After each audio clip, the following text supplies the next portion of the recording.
To put it frankly, the indoctrination of the Four Lords ran pretty deeply. However, of course the fedora and trench coat wearing edgy boy would begin questioning why he was listening to his mother. I mean, who didn't see that coming? Unlike the other three lords, 25% of the lordship would not agree with Mother Miranda's methods and decide that actually freedom fighting was the correct route to go. In fact, a case could be made that if this lord possessed any humility and, was capable of reading social cues and using those, he may have actually won. However, intelligence has the other side of the coin, which appears to make a person incapable of socially interacting well. Pretty strange, isn't it? But intro aside, this lord in particular is known as Karl Heisenberg and was arguably the most intelligent of the four lords, and his creations, which did not solely rely on the Cadu parasite, show it. Using his engineering background and skills, he was able to begin pulling an army to take on Mother Miranda to stop her from resurrecting her daughter. However, by not acquiring Ethan correctly and spilling the beans on how this was to be done, his plan would ultimately fail. But prior to that, Heisenberg does have some interesting abilities which would ultimately result in his mutations in an effort to see his plans through to the end. Today's episode, we will talk about his lore, how his infection with the Cadu parasite affected him, and what was the final result of his mutation. Alright, let's get to it. As per usual for anyone finding this, a little bit of backstory, shall we? In the mountains of Eastern Europe, shortly after Mother Miranda lost her daughter to a bout of Spanish flu that struck the area, she would ultimately go on to find something under the small village known as the megamycete. Touching this organism, she found that a consciousness held the memories of every person that was buried in the area, as it had completely infested the graveyard above. Realizing that her daughter, or a piece of her daughter, was in there as the megamycete, the conclusion was drawn that it had also already reached her grave as well, because she found mold on the gravestone. An idea was hatched. Because she was associated with the chattiest of scientists, known as biology, if a piece of her daughter's consciousness was still out there, she would learn to control the megamycete and get her daughter's mind back and up and walking around, but just in another vessel. Now, I mean, I get it, but her daughter was like 10, so it's really not like she had some profound personality at this point, but I don't know. I always found it strange, like, it isn't your daughter anyways, it's just a copy of her memories. Why not just have another full-blooded daughter? Well, because we don't do that around here, do we? Using the mold to resurrect bodied young is a pastime we thoroughly enjoy. Why did I write this?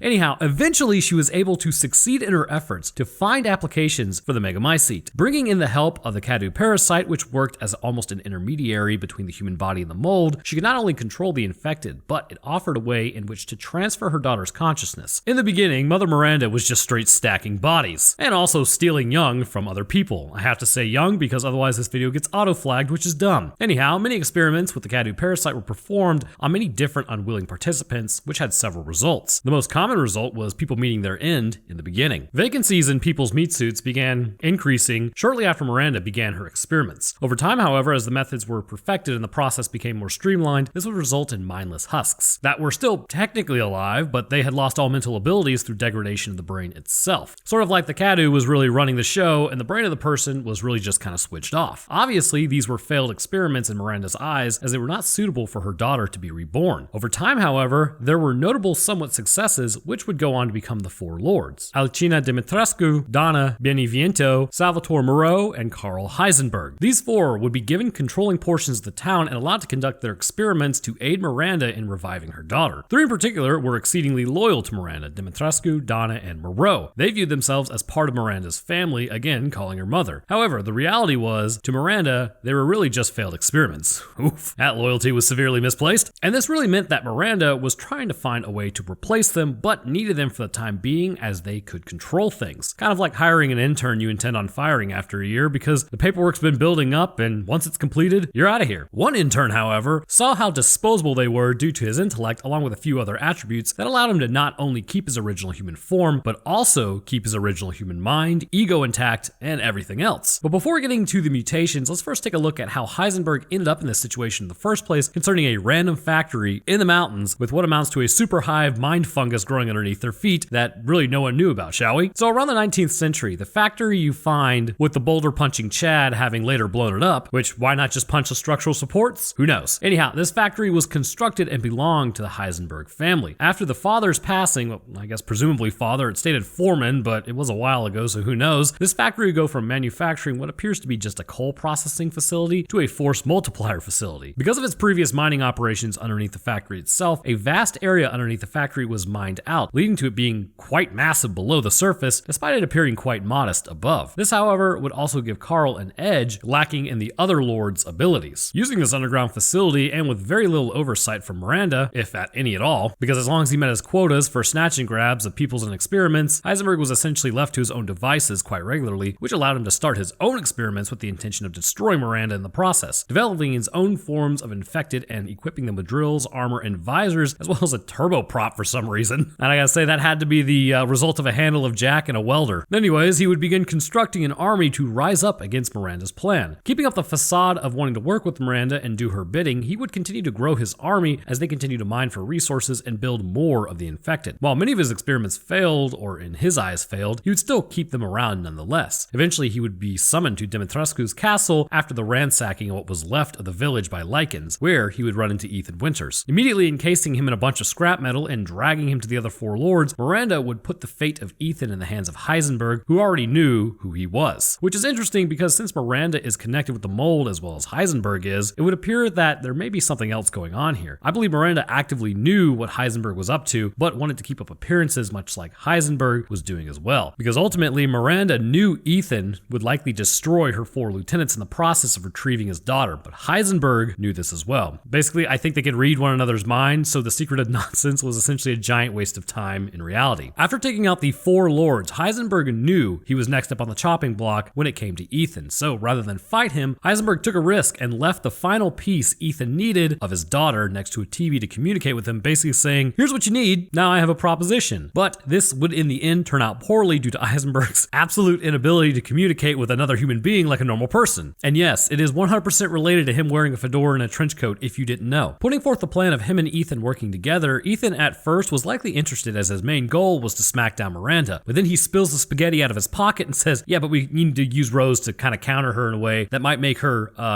weaponized, which made Ethan rather upset and declined his offer. The reality is, Heisenberg was a bad guy. I mean, look at everything he did in the factory, but I do believe he genuinely wanted to work with Ethan concerning taking down Miranda, just the methods were not agreeable. So this forced a confrontation, all because Heisenberg couldn't keep it together concerning his plan for more than 3 seconds. As Ethan ran through the factory, he would ultimately begin disrupting the experiments Heisenberg had created. Heisenberg would confront Ethan one last time, telling him not to come back. Again, he could have just attempted to take Ethan out, but instead dropped him in some water below and transformed into his final form. Down there, Ethan was able to swim to a dry spot as well as find Chris, who would set the charges to make the place crumble. Using the metal polymer bulldozer apiece, Ethan would exit the facility and confront Heisenberg in his final form. Being removed later from the killdozer as Heisenberg went to deliver an ending blow, the factory would be destroyed, distracting him as that was his entire plan of defeating Miranda going up in smoke. The fight would continue between Ethan and Heisenberg until he created what was essentially amounting to a metal tornado, which is pretty metal, which would be powerful enough to lift both Ethan and the makeshift tank into the air. Ethan was able to board it and send a final blow downrange, causing Heisenberg to explode and calcify like the other lords, all because he couldn't leave out one detail, because talking to people again is difficult. So that sucks for him, but you know what didn't suck for him that actually a lot of other humans had to deal with the absolute detriment of? The Cadu parasite. And most others who were infected by this parasite, their forms would drastically change, leaving a fair chunk of these people either mindless, shambling, semi-wasted shells, mindless, ravenous beasts like you see with the Lycans, or just completely bodied straight out of the gate. It really just depends on what DNA you had in your body at the time of infection, but I also think it depends on what your body did in reaction to the infection. Even the other three lords had issues upon their implantation of the Cadu parasite. Dimitrescu would continue to grow to the point that her height would finally match her ego, which was an interesting statement coming from Heisenberg considering the absolute state of narcissism. Salvatore Moreau would become a giant horrendous fish monster, which I covered a few weeks back, so if you'd like to see that, I'll put a card up on it later. And Donna didn't escape, keeping mostly her human form, but beyond that veil that covers her face, a deformity would appear. Likely the actual structure of the skull has been altered to a degree as well. But one would not have any of these negative effects be placed upon their meat suit, and that was Heisenberg. Heisenberg's affinity for the Cadu parasite was exceedingly high. In fact, so high that he was able to keep his original form as his body was capable of dealing with the parasite and working with it quite readily, which I believe there is a reason for this, which I will cover in a moment. His mutation almost seemingly perfect, and in reality, he was actually the host that Miranda was attempting to find as a transfer for the consciousness of her daughter into his body. But there was one glaring issue. He's a man. The running theory at this point is that Heisenberg was essentially the perfect specimen and was revered by Miranda, who to a degree may have even feared his power as it rivaled hers, which explains why she may have known what he was up to but feared an open confrontation with him, instead relying on Ethan as he ransacked all the other lords to go and take him out as well, which is exactly what happened. This affinity for the Cadu also endowed him with powers beyond the more physical ones displayed by the other lords. Whereas the other lords would have to use their physical size, acid rain, or cause you to hallucinate via spores, Heisenberg could literally affect the world around him in a way that literally looks like a superpower. But there is a connection here that made it possible, and again, it's, I believe, tied to the body's reaction to the Cadu parasite upon implantation. So let's talk about that for a moment, which may explain why he was able to receive the Cadu so well, and why the others may have had a better time by comparison than just the average person of dealing with the Cadu parasite. So now, upon the implantation of the Cadu, the first thing the parasite does is attach to your nervous system. Once there, several things can happen, but I believe it's also dependent upon what your meat suit does when realizing a foreign invader is there. In most cases, the connection to the nervous system and likely the immune response of the eosinophils and macrophages would create a massive issue for the standard infected. Hypothetically speaking, with people with likely stronger immune systems or stronger than normal immune systems, I believe after the Cadu is placed in their body, the innate immune response is triggered. As the macrophages attack this large parasite, this results in what's known as a graft rejection. A graft rejection is triggered by the HLA proteins of the cells of the Cadu, and those will be recognized as foreign to the host's immune system. Immediately, the response is mediated by T cells, which will attempt to destroy the Cadu, and this can result in two things happening, both bad for the brain and nervous systems. In those with stronger immune systems, this will not destroy only the Cadu, but the body itself. What is known as a cytokine storm is likely what begins to take place. As these cytokines drift through the body, this results in damage all over the body, leading to multi-organ dysfunction syndrome, or MODS, which then can lead to organ failure, which will cause you to flatline. This is why people dropping early in the experimentation was common, but likely because while the immune system could have been stronger, the methods also rustled the jimmies of the body as well, leading to a stronger response. The other pathway is someone who was infected later after the methods got better, who still has a strong immune system response. These people would become the shambling creatures that we see in the Lord's abodes. After the Cadu grafted into the nervous system, the attack would begin. However, due to the less aggressive strength, their bodies would not develop a cytokine storm issue, and the Cadu was able to deal with the innate immune system attacking it. This would, however, result in the Cadu likely destroying nervous system tissue as it grew and was forced to change by the internal attack. This would render the brain likely fairly inert, with instincts being at the forefront of thought and movement quite hindered. This is why when they swing a sword at you or a pickaxe or anything, they're just stumbling all over the place. It's because their immune systems have forced the Cadu parasite to adapt and grow in ways which has destroyed the nervous system connections, which,